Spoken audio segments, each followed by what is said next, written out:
kagustuhan ko? Nasa Diyos ba talaga yung affection ko, yung pagnanais ko? Handa ba akong magbigay ng hindi lang yung nakaset na, kundi yung sobra, yung higit pa sa inaakala nating makakaya natin. Hindi lang yung kailangan, kundi mahal ko ba ang Diyos para ipagkaloob ito sa Kanya? So, mga kapatid, hindi lang po ito about sa construction, ito po ay about sa consecration, ay sa pagtatalaga sa atin ng Panginoon na tayo talaga yung mag-build ng temple niya. At ngayon po, mga kapatid, alam kong nakahanda ng inyong makaloob, kaya po, sama-sama po natin itong itaas sa ating Panginoon. Hallelujah o hallelujah. Purihin ka, Panginoon. Luwalhatiin ka. Salamat po sa iyong salita na aming napakinggan sa pagkakataon nito, Lord God. Pinapaalalahanan mo kami, Panginoon, na nais mo na makita yung puso namin na nagagalak, Panginoon, na nagnanais na maipatayo ang templo mo, mga bagay na para sa iyo, Panginoon. At alam ko po na sa araw-araw ng buhay namin may mga pagsubok, kinakaharap ang aking mga kapatid, lalo na po sa bahaging ito. Ngunit Ama, dahil nakikita mo ang puso ng bawat isa na ninanais nila, pinipilit nila, Panginoon, na makapagbigay sa inyo. Ikaw ang magbe-bless sa kanila sa lahat ng pinagkukuhanan po nila sa negosyo nila, Lord God. Anuman po allowances man po yan, anuman po, Lord God, na source, Panginoon, ng mga perang ihahandog nila, Panginoon, ay pagpalain mo. Pagpalain mo ang mga kamay na ito, ang mga pusong ito, Panginoon, na handang magpagamit sa iyo, Panginoon. Hindi lang po yung mga pera nito, kundi yung mga pisikal na tumutulong rin po sa pagtatayo ng templo. Pagpalain niyo po sila. Lord God, alam ko pong mag-uumapaw, rumaragasan, Panginoon, ang biyaya pong kaya mo pang ibigay sa iyong mga anak, Panginoon. Alam ko pong bukas ang langit, Lord God, at nakahanda kaming tanggapin ito at ialay muli sa iyo. Purihin ka at luwalhatiin ka, sa iyo namin ibinabalik, Ama, ang pinakamataas ng papuri at pasasalamat sa pangalan ni Jesus. Amen. Sige po, tayo may makapagbigay na.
Praise. Na-conscious tuloy ako. Ayan. So, grabe mo ka ba? Ayan. Talaga po pagka tayo ay ginagamit ng Panginoon, ano po talaga yung banal na takot at kaba sa Panginoon. Ayan po. At sa umaga pong ito, ako po ang naitalaga na maghatid po ng banal na salita ng ating Panginoon. Sige po, tayo po ay tumayo para po sa pagbabasa ng banal na salita ng Panginoon. Ang ating pong teksto ay makikita po, bababasa po natin sa Joshua chapter 7. Medyo mahaba po ito. Yan, buong chapter 7 po. Ang title po nun ay Ang Kasalanan ni Achan. Ngunit nilabag ng Israel ang utos ni Yahweh na huwag kukuha sa Jericho ng mga bagay na ipinawawasak ni Yahweh bilang handog sa kanya. Si Achan, na anak ni Carmi at apo ni Sabdi at apo sa tuhod ni Zerah mula sa lipi ni Juda, ay kumuha ng ilang bagay na ipinagbabawal kunin. Kaya't nagalit sa kanila si Yahweh. Samantala, nagsugo si Josue ng ilang tao buhat sa Jericho upang lihim na magmanman sa lungsod ng Ai. na nasa silangan ng Bethel at malapit sa Bet-Aven. Pagbabalik nila ay sinabi nila kay Josue, "Hindi na po kailangan pumaroon ang lahat. Magpadala lamang kayo ng mga 2,000 hanggang 3,000 mandirigma upang sumalakay sa lungsod ng Ai. Huwag na ninyong pagkuri ng lahat, sapagkat maliit lang ang lungsod na iyon. Kaya 3,000 Israelita lang ang sumalakay sa Ai. Ngunit sila'y naitaboy ng mga taga roon. Hinabol sila buhat sa pintuan ng lungsod hanggang sa tibagan ng bato. 36 ang napatay sa kanila nang sila'y umatras pababa sa bundok. Kaya't natakot sila at nasiraan ng loob. Pinunit ni Josue at ng pinuno ng Israel ang kanilang kasuotan dahil sa matinding paghihinagpis. Nagpatira pa sila sa harap ng kaban ng tipan ni Yahweh. Naglagay din sila ng abo sa ulo bilang tanda ng kalungkutan hanggang sa paglubog ng araw. At sinabi ni Josue, "Panginoong Yahweh, bakit po ninyo kami pinatawid ng ilog Jordan kung ipalilipol din lamang sa mga Amoreo? Mabuti pa'y nanatili na kami sa kabila ng Jordan. Anong sasabihin ko, Panginoon? Ngayong umatras sa labanan ang bayang Israel. Mababalitaan ito ng mga Kananeo at ng iba pang naninirahan sa lupain ito. Pagtutulong-tulungan nila kaming lipulin sa balat ng lupa. Wala po ba kayong gagawin upang ipagtanggol ang inyong dakilang pangalan?" Sumagot si Yahweh, "Tumayo ka. Bakit ka nagpapatira pa ng ganyan? Nagkasala ang bayang Israel. Sumira sila sa kasunduang ibinigay ko sa kanila, sapagkat kumuha sila ng mga bagay na nakatakdang wasakin. Ninakaw nila ang mga iyon, itinago at isinama sa kanilang mga ari-arian. Iyan ang dahilan kaya sila natalo ng kanilang kaaway. Natakot sila sapagkat sila rin ay dapat lipulin. Hindi ko na kayo tutulungan hanggang hindi ninyo isinusuko ang bagay na ipinagbabawal ko sa inyo. Tumayo ka at sabihin mo sa bayan na maghanda sila bukas sa pagharap sa akin, sapagkat ako si Yahweh, ang Diyos ng Israel, ay ganito ang sasabihin. Ikaw rin, Israel, ay dapat wasakin, sapagkat may nagtatago sa inyo ng mga bagay na ipinag-utos kong wasakin. Hindi kayo nakakaharap sa inyong mga kaaway hanggang hindi naaalis sa inyo ang mga bagay na iyan. Kaya bukas ng umaga, haharap kayo sa akin ayon sa inyong lipi. Ang liping mapipili ko ay hahanay ayon sa kanilang angkan. Ang angkan naman ay na mapipili ko ay hahanay rin ayon sa kanilang sambahayan. At ang sambahayang mapili ko ay hahanay na isa-isa. Ang kakitaan ng mga bagay na ipinag-utos kong wasakin ay siyang iahagi sa apoy, kasama ang kanyang sambahayan at mga ari-arian, sapagkat hindi niya iginalang ang kasunduang ibinigay ko sa kanila. At nagdulot siya ng napakalaking kahihiyan sa buong Israel. Kinabukasan, maagang bumangon si Josue at ipinahanay ang buong Israel ayon sa kanilang lipi at napili ang lipi ni Huda. Tinawag ang lipi ni Huda at napili ang angkan ni Zera. Tinawag ang angkan ni Zera at napili ang sambayan ni Sabdi. Tinawag ang sambayan ni Sabdi at napili si Akan, na anak ni Carmi, at apo ni Sabdi, na anak ni Zera. Kaya sinabi ni Josue kay Akan, "Anak, nasa harapan ka ni Yahweh, ang Diyos ng Israel. Igalang mo ang kanyang pangalan. Magsabi ka ng totoo. Huwag kang magkakaila ng anuman. Ano ang ginawa mo?" Sumagot si Akan, "Totoo pong nagkasala ako kay Yahweh, ang Diyos ng Israel. Sa mga bagay na nasamsam ko sa Jericho, may nakita akong isang mamahaling balabal na nayari sa Babylonia. Halos 8 librang pilak at isang baretang ginto na mahigit pang 2 libra. Kinuha ko ang mga iyon at ibinaon sa lupa, sa loob ng aking tolda. Nasa kailaliman po ang pilak. Nagsugo si Josue ng 2 tao na patakbong pumunta sa tolda ni Akan. Nakabaon nga roon ang damit at nasa ilalim nito ang pilak. Iniharap nila kay Josue at sa buong Israel ang lahat ng iyon at inilatag sa harapan ni Yahweh. Dinala ni Josue at ng buong bayan si Akan. Gayon din ang pilak, ang damit at ang barang ginto sa libis ng kaguluhan. Isinama rin nila ang kanyang asawa, mga anak, mga baka, kabayo at tupa, tolda at lahat niyang ari-arian. At sinabi ni Josue, "Bakit mo kami ipinahamak? Ikaw naman ngayon ang ipapahamak ni Yahweh." At pinagbabato ng buong bayan si Akan at ang buo niyang sambahayan hanggang mamatay.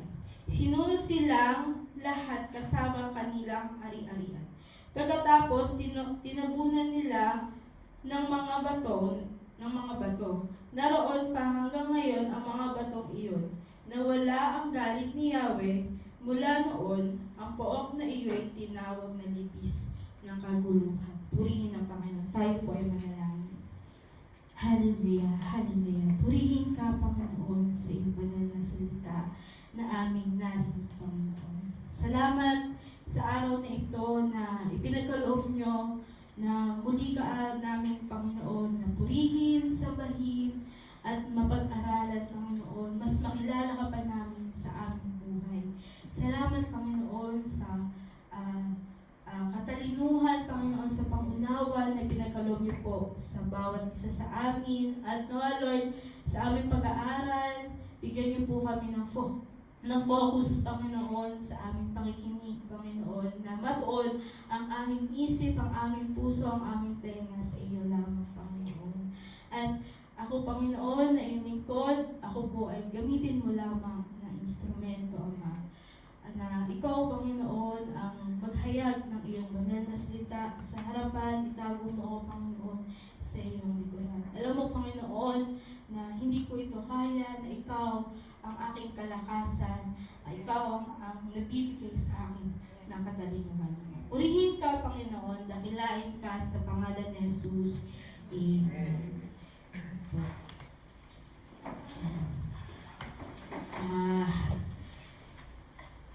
Sa 2 buwan po na ating pag-aaral ng Embracing Possibilities, siguro po ay talagang yakap na po natin ang mga possibilities o mga miracles ng Panginoon na pwedeng gawin o ginagawa ng Panginoon sa ating buhay. At balik po tayo dun sa ating teksto. Magbalik tanaw lang po tayo ng konti. Bakit po ba nandoon ang mga Israelita? So, ang mga Israelita po ay sinagip ng Panginoon, pinalaya ng Panginoon sa kamay po ng mga Ehipto, di ba po? At sila po ay nagpaikot-ikot ng 40 days, napakahabang panahon sa ilang, sa disyerto.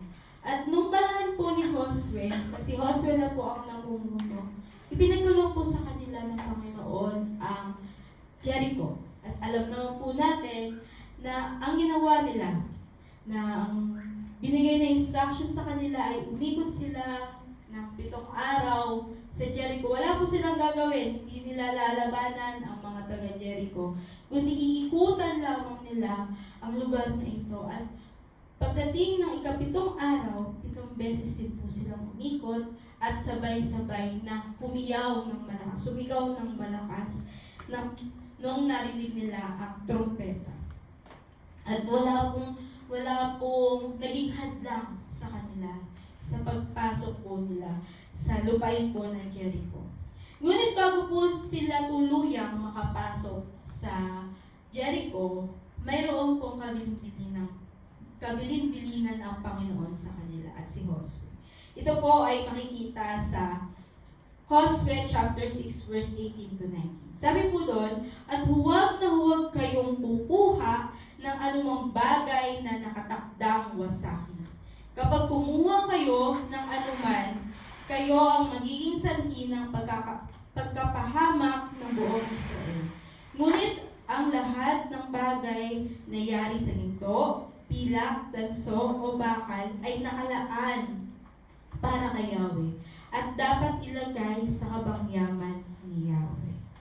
Gayunpaman po, kahit na may ganun na nagkasala si Akan, nagtagumpay pa rin po ang mga Israelita sa pagsakop po sa Jericho. Umagsak pa rin ang wall, na gapi pa rin po nila ang lahat ng nasa Jericho.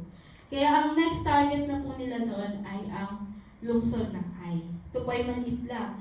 Kaso na po, dahil sa ginawa po ni Akan na pagkuha po doon sa mga bagay na yun, ilang bagay po na yun, at pagtatago nito sa handog ng Panginoon, ay natalo po sila. Hindi po sila sinamahan ng Panginoon. Hinayaan po sila na matalo, malupig ng kaaway. Pero tingnan niyo po, ang konti-konti po nung tumalo sa kanila. Pero dahil hindi sila sinamahan ng Panginoon, sila ay nagapi at sila ay takot na bumalik po sa kampo po nila. Tayo po ba? May mga laban na po ba tayo sa buhay na andun na tayo nung nakapasok na tayo konting kembot na lang, magtatagumpay na tayo. Konti na lang talaga. Ibibigay mo na lang to, ito na lang yung kulang. Nag-fail pa. Biglang nawala. Bigla tayong natalo. Bigla tayong nabigo. Ganun po kasi minsan dahil nakikita ng Panginoon, hindi pa talaga tayo ready sa malaking blessing na ipinagkaloob sa atin ng Panginoon. Kaya ang tanong ko po ngayong umaga, ready ka na ba talaga? Yun po ang title ng ating pag-aaralan ngayon. Ready ka na ba talaga? Ready ka na ba talaga sa mga possibilities, miracles, mga kamanghamanghang bagay na nakahanda, naka-line up na ibigay sa iyo ng Panginoon? O hanggang ngayon, hindi ka pa rin ready? Meron ka pa rin something sa puso mo na hindi mo matanggal-tanggal. Kaya hindi mo makuha, hindi mo mag-grasp yung mga blessing na ipinagkaloob sa iyo ng Panginoon. At sa umaga pong ito, pag-aaralan po natin ang ilang mga bagay, things we must ensure we are ready for us to embrace possibilities. Una po doon ay give what is for God. Ibigay ang para sa Panginoon. Sabi po doon sa Hosea chapter 7 verse 20 to 21, sumagot si Akan, totoo pong nagkasala ako kay Yahweh, ang Diyos ng Israel. Sa mga bagay na nasamsam ko sa Jericho, may nakita akong isang mamahaling palaban na yari sa Babylonia. Nagustuhan po siguro niyan. Siguro talagang maganda yun. Oo, mamahalin po talaga siguro yun. Kaya talagang natukso siyang kunin kahit na pinawawasak yun ng Panginoon. Halos 8 librang pilak at isang baretang ginto na mahigit pang 2 libra. Kinuha ko ang mga iyon at ibinaon sa lupa. Sa loob ng aking tolda, nasa kailaliman po ang pilak. Pansinin po natin yung mga bagay na kinuha ni Akan. Mamahaling balabal nangyari po sa Babylonia. Halos 8 librang pilak, isang baretang ginto na mahigit pang 2 libra. Ano po yung sabi kanina? Yung utos ng Panginoon bago po nila masakop ang Jericho. Sabi po dun sa Hosea 6:19, ngunit lahat ng bagay na nangyari sa ginto, pilak, tanso, at bakal ay nakalaan para kay Yahweh at dapat ilagay sa kabangyaman ni Yahweh. So, ibig sabihin po, makikita po natin doon na hindi lang yung bagay na pinawawasak ng Panginoon ang kinuha ni Akan. Mas matindi pa po doon yung ginawa ni Akan. Iyon po ay yung pinag-interesan niya po pati yung nakalaan sa Panginoon. Yung sinabi ng Panginoon na ibigay sa kanya, kinuha niya. Ano po ang tawag doon? Hindi po ba pagnanakaw? Pagnanakaw. Pagnanakaw po. Pagnanakaw ang ginawa po ni Akan. Malinaw na pagnanakaw po ito sa Panginoon. At alam niyo po ba kung ano ang kaparusahan sa pagnanakaw natin sa pagnanakaw sa Panginoon base po sa Bible? Kung babasahin po natin ang Bible, may mga pangyayari din po doon na na-tempt ang mga tao na kunin ang para sa Panginoon. Una po doon ay yung, halimbawa na lang po, yung mga anak po ni Eli. Yung mga anak po ni Eli ay, sila po ay mga Levita na nagsiserve kay Lord, naghahayag na salita ng Panginoon. At sila lamang po ang may karapatan na kumuha po ng mga handog ng Panginoon. At meron pong part doon na para sa kanila. Pero ang mga anak po ni Eli, sila po ay kumukuha ng higit pa sa dapat po nilang kunin. At minsan nga po, hindi pa naihahandog ng mga tao sa Panginoon, kinukuha nila yung mga pinakamainam. Ganun po. At meron pa po sa Bagong Tipan. Kung nabasa niyo na po si Ananias at si Sapphira, sila po ay mag-asawa na pledge nila sa Panginoon na pag nabenta yung lupang ito, ibibigay ko sa Panginoon. Bibigay namin sa Panginoon ang pinagbentahan. Pero alam niyo po ba ang ginawa ng mag-asawa? Nagtunay po sila, nagkaisa po sila na hindi ibigay ng buo sa Panginoon yun na pagbentahan. At nung tinanong sila ni Pedro, nagkaisa sila na iyon lamang. Pinanindigan nila na iyon lamang ang napagbentahan nila. Alam niyo po kung ano nangyari sa kanila? On the spot, namatay po sila. Ganon din po yung mga anak na Eli. Namatay po sila. At makikita po natin doon kung gaano kasagrado ang paghahandog natin sa Panginoon. Kung gaano kasagrado yung mga handog na ipinagkakalob natin sa Panginoon. Kaya ganon na lamang yung punishment ni Lord sa mga taong gumagawa nito. Kamatayan. Yun po yung mga halimbawa ng Panginoon sa Bible. Kahit na alam po naman po natin na God can do impossible things to provide po ang mga pangangailangan ng iglesia, ng templo, dito po sa atin, pagpapatayo po ng ating templo, kaya-kaya po yung ipagkaloob ng Panginoon. Ibigay yung mga pangangailangan, yung mga materials, yung pangangailangan, kahit hindi po tayo magbigay, kahit hindi ka po magbigay. Kaya ibigay yan ng Panginoon dahil God can do miracles. God can do impossible things. Kaya gawin niya ng Panginoon. Kaya niya nga sabihin, sige, tumayo ka ang templo ka, magbuo ka, nang wala tayong ginagawa. Kaya gawin niya ng Panginoon. Pero ang gusto ng Panginoon, magkaroon ng bawat isa sa atin ng bahagi sa kanyang kaharian, sa kanyang templo. Ito ang gusto ng Panginoon. Makita niya ang kanyang mga anak na tapat, nagkakaisa, at nagtutulungan para matugunan ang mga pangangailangan ng kanyang iglesia. At isa pa po, sa ating pagbibigay, tinuturuan po tayo ni Lord na huwag mag-hold sa mga bagay sa mundong ito. Sa mga yaman at alok ng mundong ito. Ang gusto po kasi ng Panginoon, sa Kanya lang po tayo humawak. Sa Kanya lang po tayo manangan. Sa Kanya lang po tayo magtiwala. Yun po ang gusto ng Panginoon. Kaya, ang pagbibigay po ay isang blessing. Kung titingnan po natin, ang pagbibigay isang blessing po para sa bawat isa sa atin. Dahil, ang bawat sentimo na ipinagkakaloob natin sa Panginoon, ay pinapalitan ng Panginoon ng blessing sa ating attitude. Inaalis niya yung pride, inaalis niya yung hold natin sa mundong ito, at pinapalitan niya ng paghawak niya sa buhay natin. Give what is for God. Ibigay po natin ang para sa Panginoon. Hindi lamang po ito usapin ng pera. Hindi lang po ito usapin ng kayamanan. Marami pa pong mga bagay na maibibigay po natin sa Panginoon. Ano po ito? Oras, lakas, at higit po sa lahat, ang ating mga puso. Yun po talaga ang gusto ng Panginoon sa atin. Hindi po yung mga material na bagay sa mundong ito. Ang pinakagusto ng Panginoon na ibigay natin sa Kanya ay ang ating puso. Give what is for God. Maglaan tayo ng oras para sa Panginoon hanggat may oras pa tayo. Maglingkod tayo sa Panginoon hanggat tayo ay may lakas pa. Ibigay natin sa Panginoon ang ating puso hanggat tayo ay buhay pa.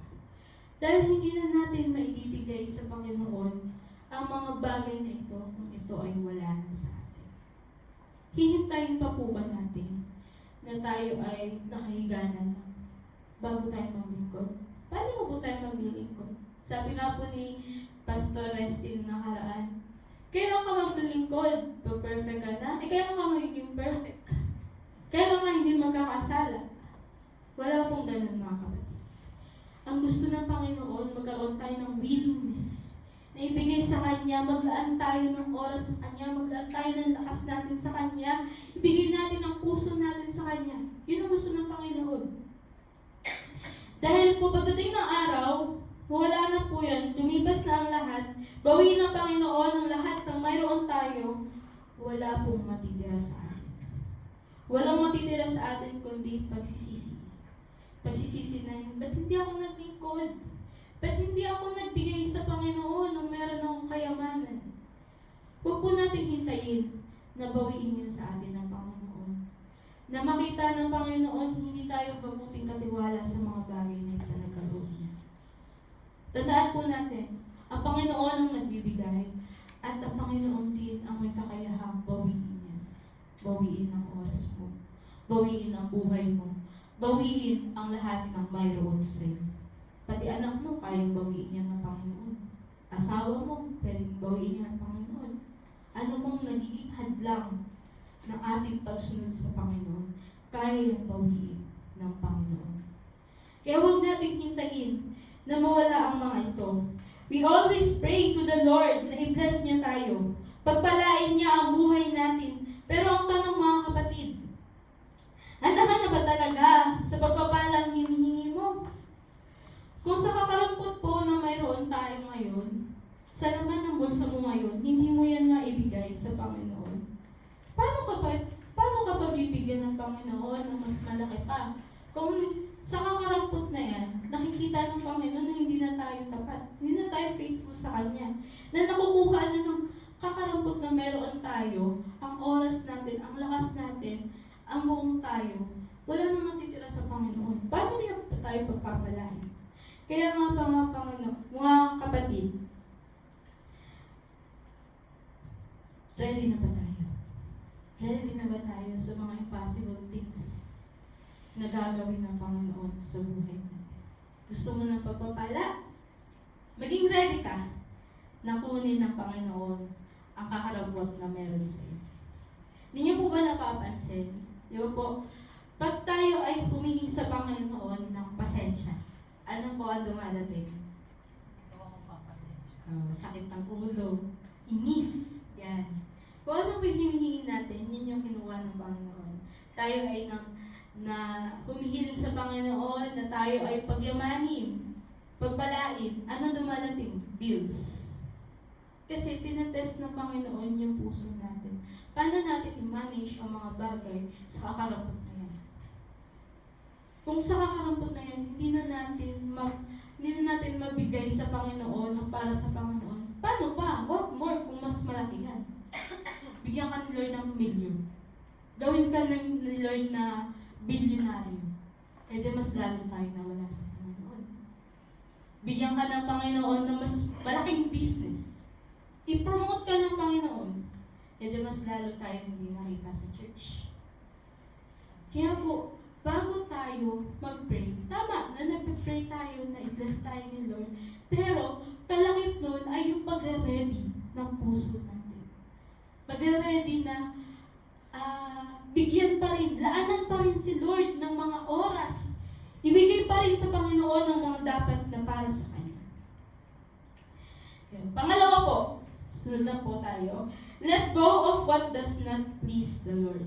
Sabi po sa Hosea chapter 7 verse 21, Sa mga bagay na nasamsam ko sa Jericho, may nakita akong isang mamahaling balabal na yari sa Babylonia, halos 8 librang pila at isa palatang ito na may higit pang 2 libra. Kinuha ko ang mga iyon at ibinaon sa lupa sa loob ng aking tolda na sa kailaliman po ang pila.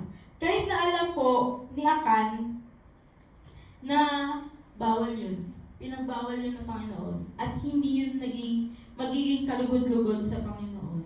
Yung pagkuha niya po dun sa balabal, kinuha pa rin po niya. Bakit? Kasi nagandahan siya eh. Maganda kasi to, mamahalin kasi to. Mahirap bilhin, kasi wala naman siya pera siguro nun. Kaya, pag-interesan niya. Kinuha niya ito at itinago kasama ang maging bilang na kanyang kinuha. Bakit po kaya kinuha ito ni Akan? Nga po, dahil mamahalin, maganda.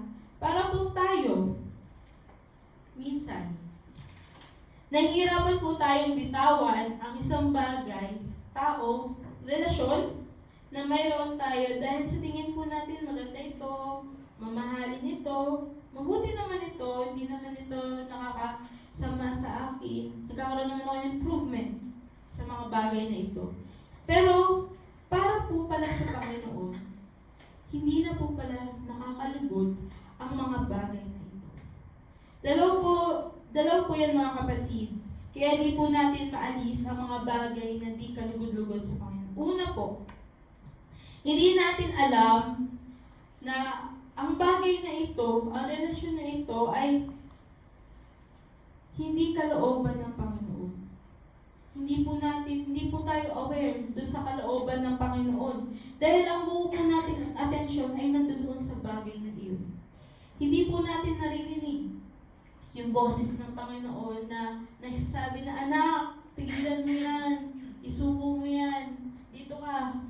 Kasi andito ako, nandito yung pagpapala ko, andito yung pagsama ko. Nabubulagan tayo sa mga bagay na maganda. Sa mga bagay na nakabibigay sa atin ng kasiyahan. Pangalawa po, alam natin hindi kalooban ng Panginoon ang mga bagay na iyon, pero dahil sa nakapagbibigay sa atin ng saya, ginhawa at satisfaction, ay hindi natin ito mabitawan. Hindi natin ma-let go kasi ang hirap eh. Nagbibigay sa'yo ng saya. Nagbibigay sa'yo ng fulfillment, ng satisfaction. Diba? Ang hirap ibigay, ang hirap i-let go. Sample, marami kang kayamanan, marami kang kotse, marami kang bahay. Sabihin sa'yo ni Lord, let go mo yan. May let go mo. Kung dugot pawis ang binuhos mo para mapunta rin. Para kung yung sa mayaman po, na nagtanong kay Lord, ano ba yung dapat niyong gawin para makapasok sa langit, diba? Sabi ni Lord, benta mo lahat yan, pamigay mo, sumunod ka sa akin. Hindi niya nagawa. Kasi, ganun yung hold sa kanya ng kaaway. Ganun yung naging hold sa kanya ng kayamanan. Na relasyon natin sa kapwa natin. Hindi tayo makasunod sa Panginoon. Dahil pinipigilan tayo ng asawa natin? Pinipigilan tayo ng mga anak natin?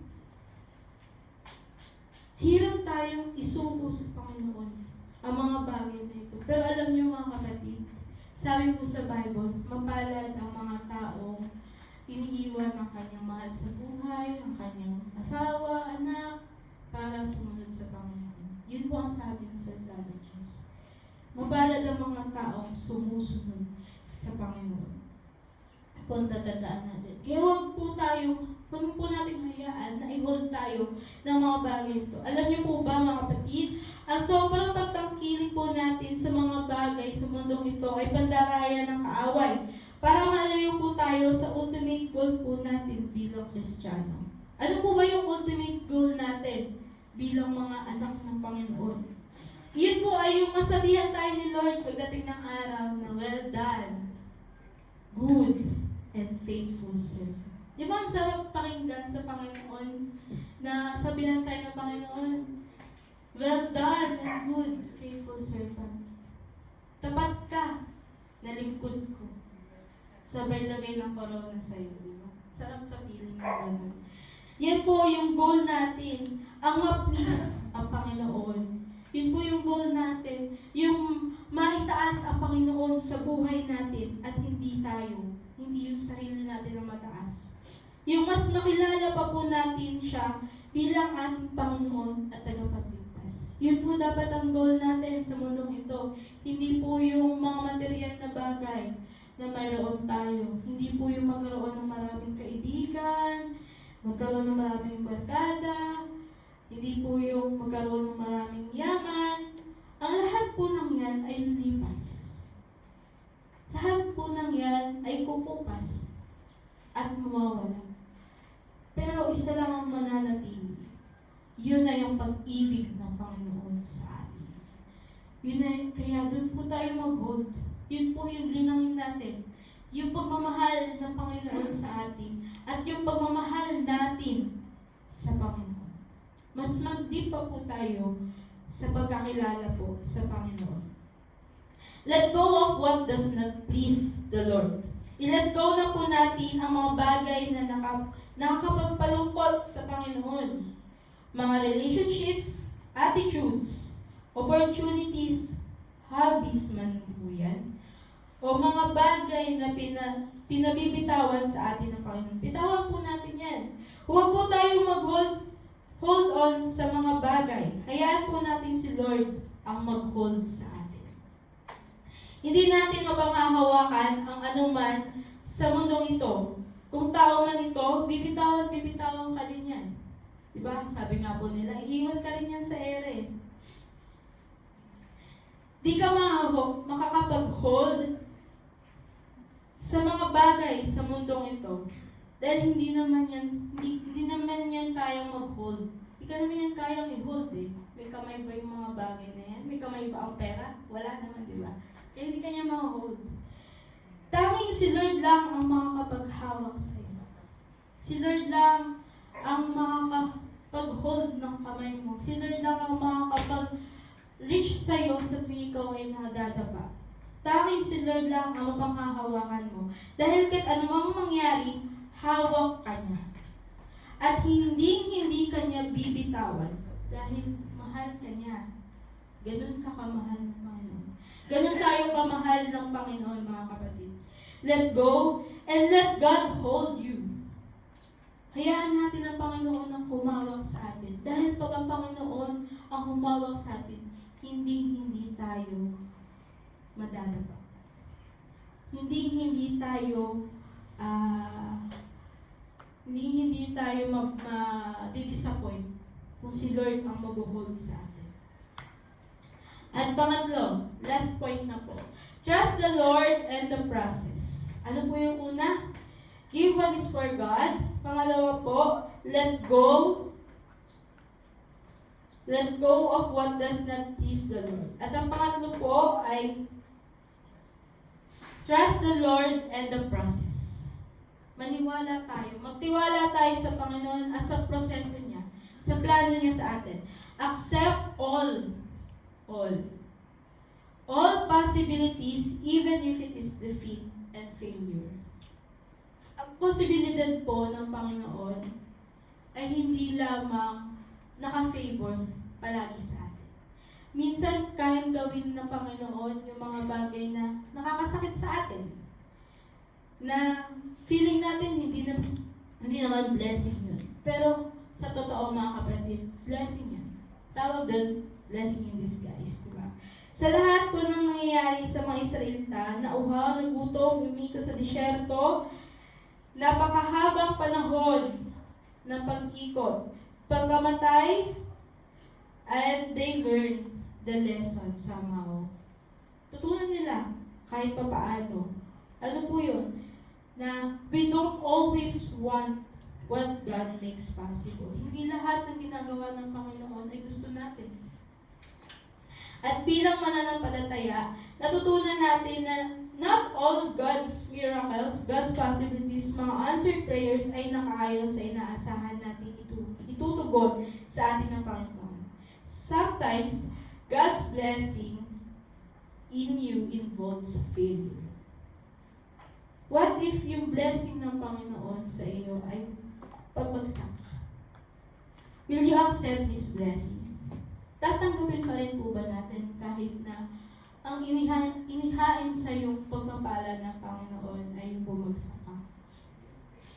Minsan, pinahihintulot talaga ni Lord na mahirapan tayo, masaktan tayo, manlupaypay tayo, mabigo tayo, hindi dahil sa pinarurusahan tayo ng Panginoon.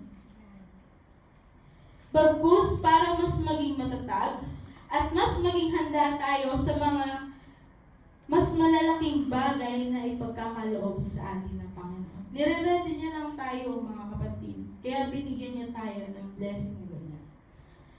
Minsan kasi, mga kapatid, hindi naman talaga yung usual na blessing ang kailangan natin. Kundi yung mga blessing na akala natin hindi blessing, pero in the long run, blessing pala. Halimbawa po, sa akin, sarili ko po, nagtapos po ako ng accountancy, graduate, nag-review para po sa board, bumagsak. Nagkaroon ng paying job, saglit lang po, 9 months. Nag-resign, tumulong sa negosyo po ng mga magulang ko, walang sariling ipon, walang magandang karir. Hindi po makabili ng kape sa Starbucks. Kung titignan po natin sa viewpoint ng tao, sayang. Di ba po, sayang? Sayang yung pinag-aralan. Sayang kasi dahil hindi ko na-maximize yung pinag-aralan ko. Walang career, walang kayahang mag-travel, bumili ng kotse, bahay, iwang-iwan sa mga kabatchmates ko. Mga kabatchmates ko nakakapag-travel, ganyan, may kotse, may bahay, ganyan. Iwang-iwan. Yan. Sayang. Pero alam nyo, yun. May sama naman ng bongbong. Pero alam nyo po ba, na-realize ko, ang pagbagsak ko sa board, pagre-resign para tumulong pagre-resign sa magandang trabaho, at kawalan ng magandang career na katulad ng mga kabatchmate ko ay blessing pa. Blessing pala ng Panginoon yun para sa akin. Dahil kung hindi po ako siguro bumagsak sa board, baka hindi niyo po ako nakikita dito sa harapan. Baka po, kung nasa office ako, nagkaroon po ako ng magandang trabaho, baka po wala po akong linggo-linggo dito. Hindi niyo po ako nakikita. At siguro kung pinili ko na magkaroon ng magandang career at hindi tumulong sa magulang ko, baka hindi po ako nagkaroon ng time para maglingkod sa Panginoon. Baka hindi ako naggamit ng Panginoon sa ministry niya. Hindi ako naging teacher ng mga bata. At baka hanggang ngayon, wala pa rin po akong lubusang pagkakakilala sa Panginoon.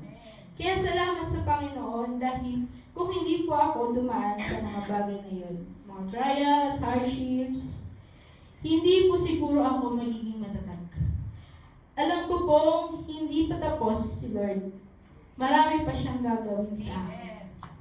At ganoon rin po sa bawat isa sa inyo. Ganun po ang gagawin ng Panginoon. Sabi nga po sa kanta, sa dalamhati at sa kabiguan. Di na po ako kakanta kasi baka sa dalamhati at sa kabiguan, sa pagluha ng pusong nasugatan, sa pagsubok na iyong pinahintulutan. Salamat, Panginoon. Pakinggan nyo na lang po. Isa po yan sa favorite song ko. Salamat, Panginoon. Dahil mahirap man ang pinagdaraanan natin kung minsan. Pero alam din natin, may hatid din itong pagpapala sa bawat isa sa atin. Tiwala lang, mga kapatid. Tiwala lang. Trust God. Trust the process. Trust His plan. Dahil hindi naman hahayaan ng Panginoon na lagi kang naghihirap. Ang kailangan lang ay magtiwala tayo. Panghawakan natin lahat ng mga pangako sa atin ng Panginoon. At isang papalakas lang po na verse. Sabi po sa Isaiah chapter 41 verse 10. Ako'y isa sa iyo, huwag kang matakot. Ako ang iyong Diyos, hindi ka dapat mangamba. Palalakasin kita at tutulungan, iingatan at ililigtas. yung verse po na yan ang nag-hold sa akin. Nag-hold sa akin para malampasan ko ang mga bagay na yun. Kaya, panghawakan din po natin ang mga verses sa Bible. Panghawakan natin yung mga pangako ng Panginoon na hindi ka iiwan. Kahit anumang problema yan. Kahit anuman ang pinagdaraanan natin ngayon. Hold on lang mga kapatid. Tiwala lang. Tiwala lang sa Panginoon na tayo ay sasamahan niya at aalisin niya sa sitwasyon na mayroon tayo. Tayo po ay umawit sa Panginoon.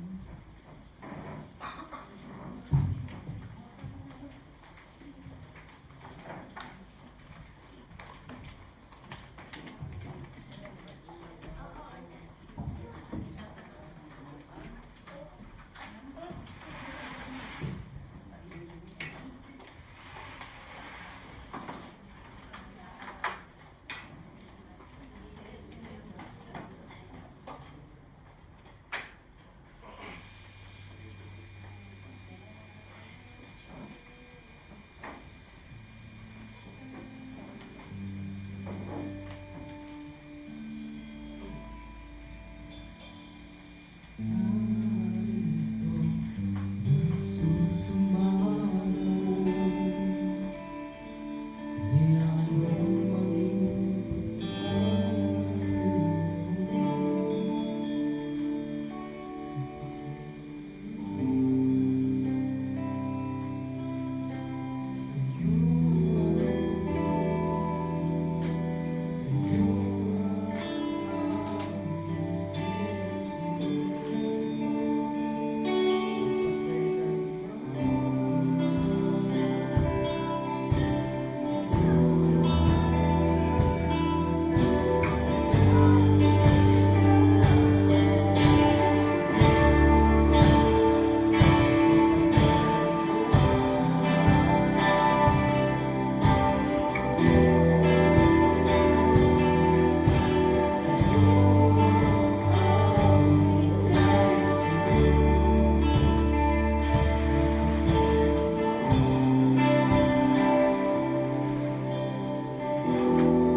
Salamat.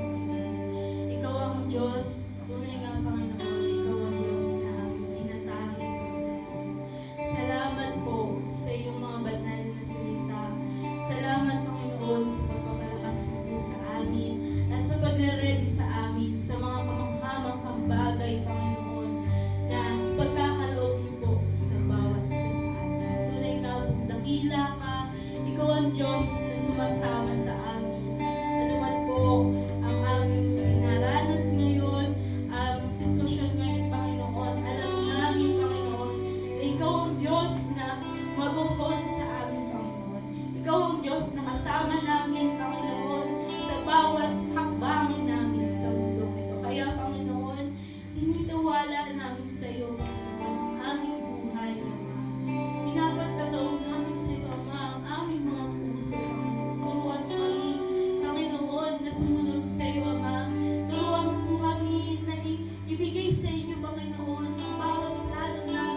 Lord, Panginoon, at bigyan niyo kami ng direction, Panginoon, sa bawat hakbang na gagawin namin.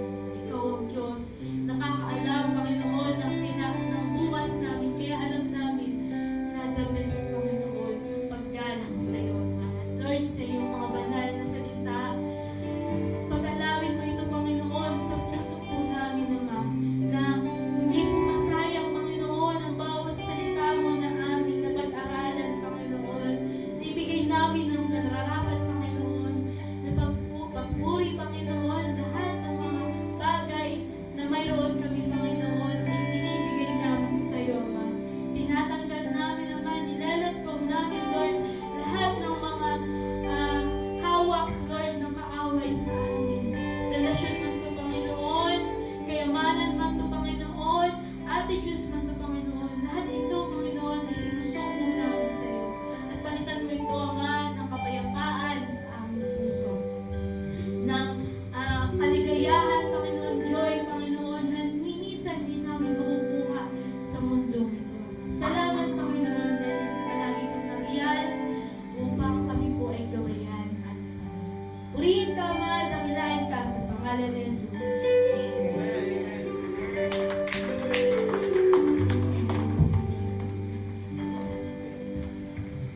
Praise God.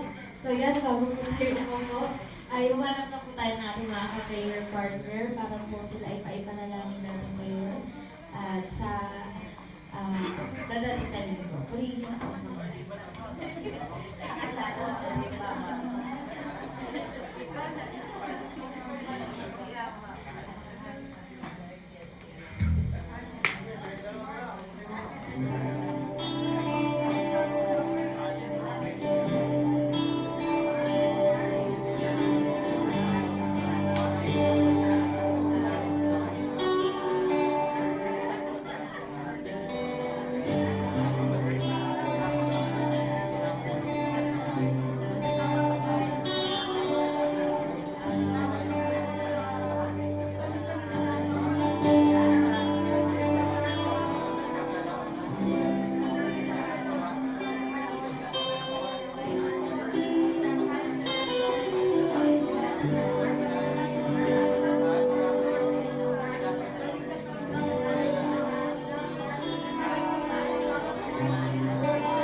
Purihin po ang Panginoon. Sige po, tayo ay mag-settle down at makinig po tayo na sa ating ilang pang announcement po. So, Priestly Ministry practices po, June 29, today.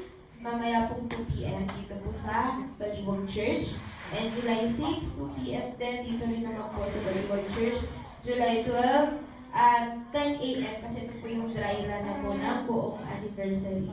And next po, joint fellowship. Mga nyo po, joint fellowship po natin next week ay sa Mangga po. So yun po. Next ay workers meeting after po ng ating service. Meron pong workers meeting. Huwag po mawawala ang lahat po ng ating mga workers.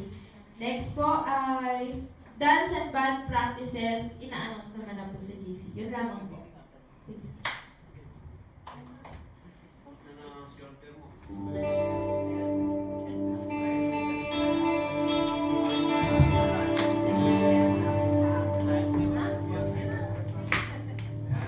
Lord, tayo po nga tayo tayo. Ready na ba tayo? Amen. So, magandang mensahe ng Panginoon. So, dapat lagi tayong ready na sumalubong sa grasya ng Diyos sa buhay natin. Kalooban ng Diyos, maging masaya tayo. Kalooban ng Diyos, malakas tayo, malusog. Kalooban ng Diyos, naligtas tayo sa lahat ng anumang uri ng kapahamakan. Kalooban ng Diyos, tayo pagpalain. Pero ano ang ating gampanin? Ano ang ating magiging response kapag ang Diyos ay humihiling na bagay para sa atin? It is a process. Ang buhay para maging malakas lagi, laging matibay, may proseso, may mga pinagdaraanan. At nagpapasalamat tayo na doon sa journey na tinatahak natin every day, nandun ang Panginoon na naging leader natin. No? Huwag natin nahayaan na laging malihis ang Panginoon, mawala ang Panginoon sa anumang mga plano natin sa bawat araw ng buhay natin. Lalo ngayon po, mga bagay na daraan pa sa buhay natin, we expect na ang Diyos ay lagi natin kasama. Amen po ba? So, taas po natin ating mga kamay, magpasalamat po tayo sa Diyos. Lord, habang nakataas po ang aming mga kamay, nagbabalik kami ng papuri sa iyo, nagbabalik kami ng pasasalamat sa iyo sapagkat inire-ready mo po ang buhay po namin. Sa mga plano mo, O Diyos, sa mga plano mo sa buhay po namin, ang mga kuriyan mo po, na ito po yung aming maitulog sa iyo, may pagkatiwala namin sa iyo, Panginoon. Alam po namin na hindi ka patapos sa aming pong mga buhay. Marami pa kaming makikita na kamanghamanghang mga gawa mo. Marami pa kaming maranasan na kabutihan mo, mga pagsama mo sa buhay ng bawat isa po sa amin. At nawa, O Diyos, ang buhay po na ito ay maging produktibo pa, maging kagamit-gamit pa. Mangyari nawa ang kalooban po sa bawat isa po sa amin. Maipasakot po namin ang aming pong sarili, ang aming pong kalooban sa iyo, Panginoon, upang maganap ang iyong pong kagustuhan sa buhay ng bawat isa po sa amin. Daraan muli ang panibagong isang linggo ito, Ma. Hinihin po namin na kami piingatan mo, pagtubayan mo, Panginoon, i-bless mo po. Gawin mo po kapaki-pakinabang sa buhay namin ang bawat araw na pagkarang ito. Tanging ikaw lamang ang manululahati, ikaw po ang mapararangalan. Lord, makita din po namin, Panginoon, sa bawat sa amin, ang aming po mga gampanin, ang aming po mga tungkulin, bilang mga anak mo na may ugnayan sa iyo. Ama, salamat po, Ama, at habang nakataas po ang kamay ng aking po mga kapatid, ay aking pong ibinibigay at iniiwan ang iyong pagkapala at pagbabasbas. Pagpalain nawa kayo at ingatan ni Yahweh, naway kahabagan niya kayo sumaybayan, ligapin niya nawa kayo, at bigyan ng kapayapaan sa pangalan ng Ama, ng Anak at ng Banal na Espiritu, ngayon at magpakailanman. Ang nagsasabi na, Amen, Amen. Tapos po.